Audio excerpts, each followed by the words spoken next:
All my life, my parents never cared to call me by my real name. To them, I was nothing but the dumb one. That label stuck to me before I could even read a single word. Meanwhile, my brother Ryan was treated like royalty, as if he were born to wear a crown. He was the genius, the pride of the Cole family, the one who made it to Stanford on a full scholarship.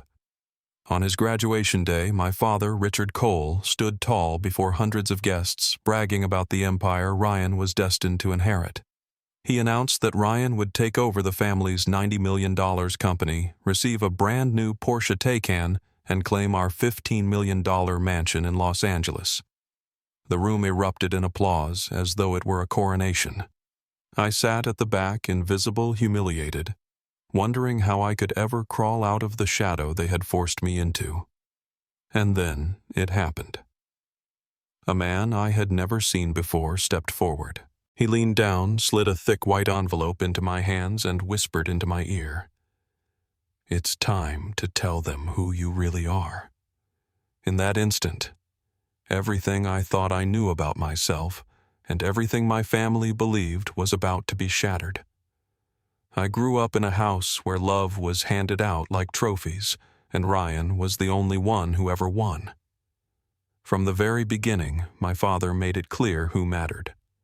Ryan was the prodigy, the golden son, the one meant to carry the Cole name into the future. I was the other child, the one who never fit into their rigid mold of perfection. At family dinners, I always sat at the far end of the mahogany table. My father took the head seat, Ryan at his right, and my mother Laura glowing with pride every time Ryan spoke. By the time I opened my mouth, the conversation had already moved on. I learned that silence was safer than the sting of their rolling eyes. My father had a way of cutting me down with only a handful of words. I still remember one night when I was 14. Ryan had just announced he was accepted into an advanced science program, and the table burst with congratulations. My father lifted his glass and declared, "That is what it means to be a Cole. Excellence, leadership, brilliance." Then he turned to me with the faintest smirk. "And you, Ethan, you managed to pass gym class. I suppose we should be grateful for small victories." The room exploded in laughter.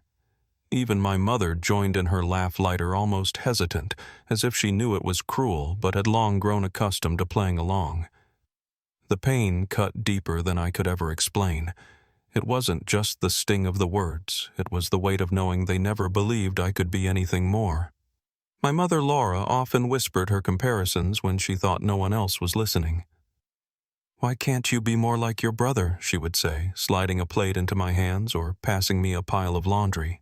Her voice was calm, almost casual, but every remark sank inside me like a stone dropping into deep water. Ryan thrived in this world. He played the role of the perfect son with effortless charm. Tall, sharp-featured, and confident, he carried himself like the world already belonged to him. And he loved reminding me that he was the chosen one. When I turned 16, I worked part-time at a local diner just to save for the things I wanted. One evening, as I headed out for work, Ryan smirked from the living room couch, surrounded by our parents' endless praise. "Don't forget to wipe the grease off your hands before you touch the door," he sneered. "We wouldn't want the neighbors to think the Cole family keeps a servant." My parents laughed as though it was witty banter while I walked out pretending it didn't matter. But every comment like that chipped away at me piece by piece. The only person who ever saw me differently was my grandfather, George Cole. He had built the family company decades earlier, turning nothing into the empire my father now controlled. George was softer, gentler, a man who valued people more than profits. Whenever I visited him, he never asked about grades or accolades. Instead, he asked about my thoughts, my dreams, and the things that made me happy. One afternoon, as we sat on his porch, he leaned closer and said, "Ethan, never mistake their blindness for truth. You carry something Ryan does not. One day, when the moment comes, you'll know it. Don't ever let them tell you otherwise." His words stayed with me, though I never truly understood them. To me, I was simply the forgotten son surviving in the shadows of a family that measured worth by trophies and headlines. At home, life felt like a competition I was never allowed to win.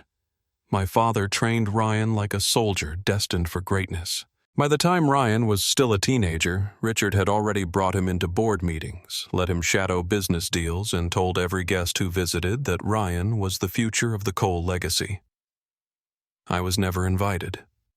Instead, I was told to mow the lawn, run errands, or stay out of sight, though my very presence was an inconvenience.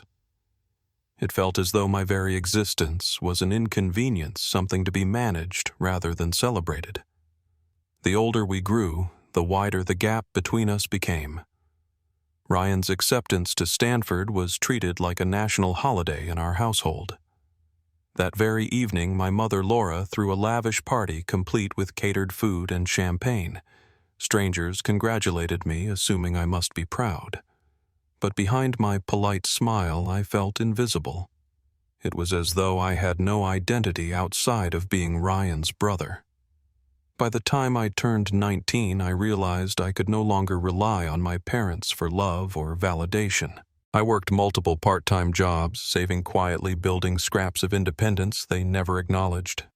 While Ryan returned from summers abroad with stories of Europe, I spent mine stacking boxes in warehouses and washing dishes. My parents dismissed my work as wasted time, never realizing it gave me a strength they could not imagine.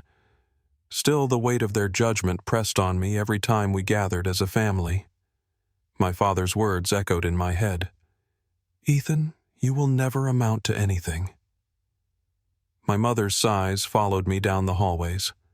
Ryan's laughter reminded me how effortless his life seemed compared to mine. By the time his graduation approached, I had already braced myself for the humiliation I knew was coming. It was never a question of if they would favor him again, but only how public and how painful they would make it. I prepared myself to sit in silence to swallow my pride while they celebrated Ryan as the crown jewel of the Cole family. What I didn't know was that the life they had forced me to accept, the one filled with shadows and shame, was about to collide with a truth that would shake my entire family. I had no idea that the envelope waiting for me that day would prove my grandfather's words right, and that my silence would not last forever. The day of Ryan's graduation was a performance from the moment I opened my eyes. My parents treated it as if it were more important than any holiday or milestone we had ever known. My mother Laura rushed through the house barking orders to the staff about floral arrangements, catering deliveries, and the guest list. My father Richard stood in the foyer adjusting his cufflinks, already rehearsing the speech he would deliver to the hundreds of guests. I had no role in this day except to sit quietly. My suit was one of Ryan's old ones, barely tailored to fit, and my seat at the ceremony had been placed far back among the rows, far from where the family of honor sat. I watched from a distance as Ryan walked across the stage, his gown flowing behind him, his name announced to roaring applause that shook the hall. My parents leapt to their feet, clapping with a pride so fierce it made my father's chest swell as if he were the one being honored. I clapped too, though every movement felt heavy, my stomach knotted tight. After the ceremony ended, the real spectacle began. Our family hosted a reception in a grand Los Angeles ballroom lit by towering chandeliers and polished wood floors that reflected the golden light as if the whole room had been gilded. Valets lined the entrance, guiding luxury cars as they pulled up in an endless stream. Guests from the business world, politicians, and family friends filed inside dressed in tuxedos and gowns. They hadn't come merely to celebrate Ryan's graduation. They had gathered to witness the official announcement of his inheritance. I did my best to remain invisible, pressed against the back wall, half hidden behind enormous vases filled with white lilies. My presence felt like nothing more than an afterthought, a courtesy extended out of obligation. People brushed past me, barely nodding.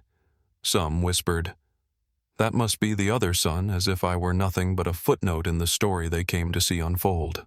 Then came the moment I had dreaded. My father, Richard, climbed onto the stage with a microphone, his voice booming across the cavernous room. "Ladies and gentlemen, thank you for joining us tonight to honor my brilliant son, Ryan Cole." The crowd erupted in another wave of applause. Ryan, standing proudly near the front, grinned with the kind of confidence that had been fed to him his entire life. Richard pressed on his words, swelling with grandeur. "As many of you know, the Cole family has built more than a company. We have built a legacy. Tonight, I am proud to announce that Ryan will inherit the foundation of everything we created. The family company valued at $90 million, the brand new Porsche Taycan parked outside, and our $15 million mansion in Los Angeles." The crowd cheered wildly once again. Glasses clinked laughter, and applause thundered celebration, pressing down on me from all sides. I stayed in my chair at the back, my heart sinking lower with every roar of approval.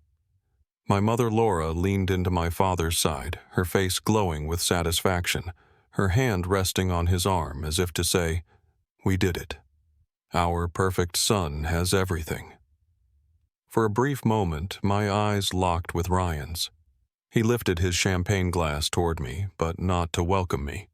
His smirk was sharp mocking, as though he were toasting my failure. The message was clear. I had lost. He had won. I wanted to vanish, to disappear from a room where I was nothing more than a shadow. The humiliation pressed down on me heavier than ever. I thought of the years I had worked unnoticed, the nights I spent alone, hoping maybe that one day they would see me differently. But after my father's words, that small hope shattered in front of everyone. As the crowd cheered for Ryan, Laura passed by on her way to the stage. She stopped just long enough to whisper in a voice that cut clean, "At least don't ruin this day for your brother. Keep to yourself." Then she moved on, smiling as she reached for Ryan's hand. Speeches carried on. Toasts rose louder and louder, and I remained rooted to my seat. I clenched my fists beneath the table, forcing myself to breathe. Rage and sorrow swirled in my chest like a storm I could not reveal. I thought of my grandfather George, the only person who ever treated me as though I mattered. His words echoed in my mind. "One day the truth will set you free." But how could that be true when everything around me declared otherwise? My parents had made their choice. They had crowned Ryan their heir. I was left to carry the title of the forgotten son. The shame sat in the shadows while the rest of the family basked in golden light. The division that had shaped my whole life was clearer than ever. I wasn't simply left out. I was erased. My father had announced it to the world, and the applause felt like nails being driven into a coffin. In that moment, I told myself I would remain silent, that I would endure this night as I had endured every insult, every whispered joke, every cruel laugh. I had no idea what the night held next. When the applause finally began to thin and the music rose again, something shifted in the room. That was when I saw him, a man in a dark suit moving with a purpose that ignored the noise and the laughter around him. He wasn't clapping. He didn't smile. He carried something folded in his hand, and his eyes never left me. He moved through the crowd with a determination weaving past clusters of guests as if the party had no hold on him. His stare locked onto me steady, and the air seemed to change before he reached my table. He stopped right then. He was tall, his features sharp, his expression unreadable. He bent slightly, placed a thick white envelope onto the wood by my plate, and leaned close enough that his breath ghosted my ear. His voice was low, deliberate. "It's time to tell them who you really are," he whispered.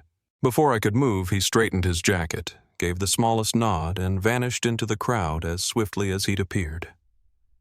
I sat frozen, staring at the thick white envelope against the polished wood. My fingers trembled as they hovered over it. For years I had been dismissed, mocked, and silenced. No one had ever suggested there was anything more to me than the role my family had written. I slid the envelope onto my lap and hugged it there, shielding it from sight.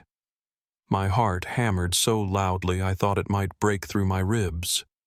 I almost stood and left, then slipping out unnoticed, but the man's words kept looping in my mind. Who you really are. What did that mean? The speeches continued. Ryan now stood beside Richard, smiling as guests offered their congratulations. Their voices blurred into a distant hum as my focus narrowed to the sealed flap. I eased a fingertip beneath it and paused. A small voice inside warned me this could be a cruel joke, another public humiliation, but another voice. George's voice nudged me forward. I tore the seal and unfolded the contents. Inside were several official-looking documents clipped together and a folded, handwritten letter. The papers bore stamps and signatures that made my breath hitch. My eyes darted across the first page and then stopped cold when I saw my name printed clearly, not as a footnote or mockery, but in legal terms. The shares of the coal company, the trust that controlled the $15 million mansion in Los Angeles, and accounts I'd never been told about, were all listed under Ethan Cole. The last page was a transfer of authority signed years earlier by my grandfather, George himself. My hands shook as I smoothed the paper. I unfolded the letter. His handwriting was steady and unmistakable.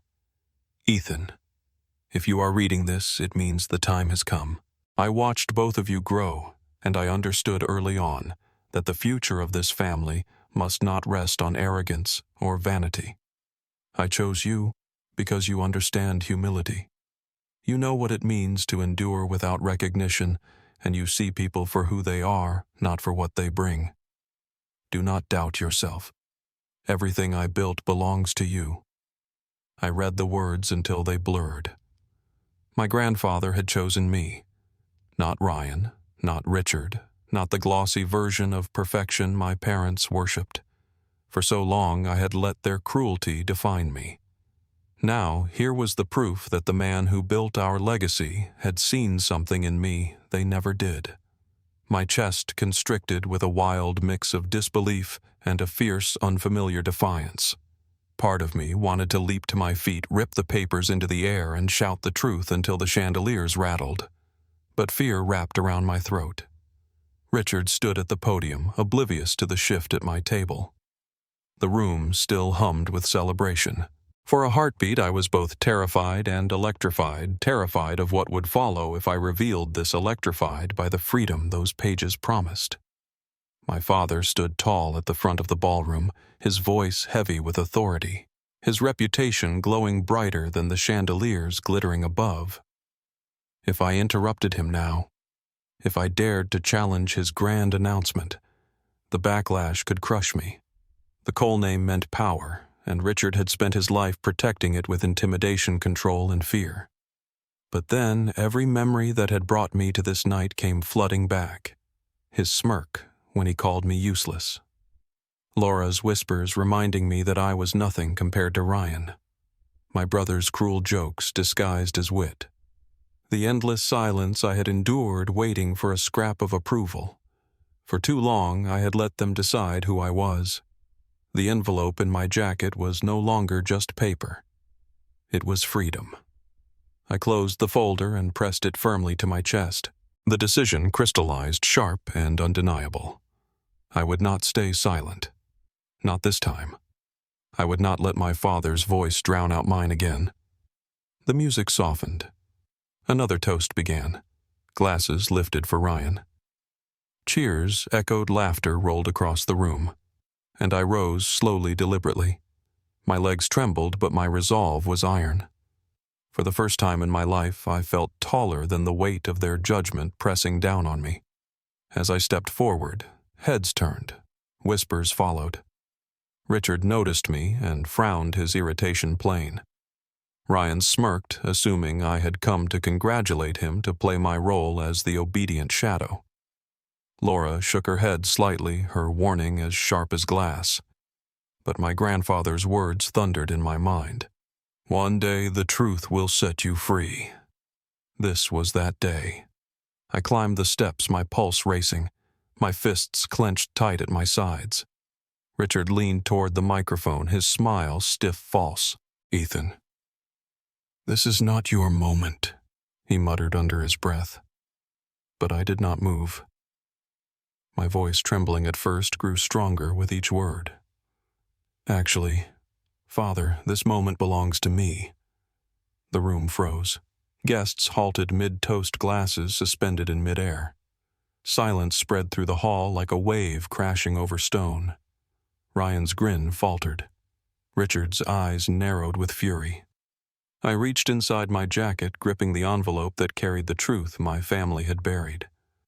At the edge of the stage, with hundreds of eyes locked on me, the silence pressed heavier than any sound I had ever known. My father's jaw tightened as he stepped closer, his voice low but razor-sharp. "Ethan, step down. You're embarrassing yourself." For years I had obeyed orders like that without a whisper of resistance. For years I had shrunk into the shadows whenever told I didn't belong. But not this time. My hand trembled as I pulled the documents from my jacket and lifted them high enough for all to see. "I'm not the one embarrassing myself," I said, my voice carrying farther than I believed possible. "You are." Gasps rippled through the crowd. Ryan let out a shaky laugh, raising his glass as if to mock me. "What are you doing?" "Sit down before you make a fool of yourself." I opened the envelope and unfolded the papers, the seal of the coal company glimmering under the ballroom lights. "These are signed transfer agreements from George Cole." I announced, my voice steady now. "He chose me, not you, Ryan. He chose me, not you, Father. The company, the Los Angeles mansion, the accounts, everything was placed in my name years ago." The ballroom erupted into a storm of whispers and stunned silence. Some guests leaned forward to glimpse the papers, while others exchanged uneasy glances, unsure what to believe. Richard lunged toward me, his face flushed crimson with rage. "This is absurd. That old man must have been confused. He didn't know what he was doing when he signed those." His hand reached out to snatch the papers, but before he could, a firm, unwavering voice cut through the chaos. I knew exactly what I was doing. The crowd turned as my grandfather, George Cole, slowly rose from his chair near the front. His cane tapped against the polished floor with each deliberate step. Though age had bent his frame, his presence commanded more authority than anyone in the room. When he reached me, he placed a steady hand on my shoulder. I entrusted these papers to a man I could rely on, and I told him to deliver them when the time was right. That time is now. He turned his gaze across the crowd. "I chose Ethan because I watched both of my grandsons grow. Ryan, you have brilliance, but brilliance without humility turns to arrogance. Richard, you built wealth, but you lost compassion.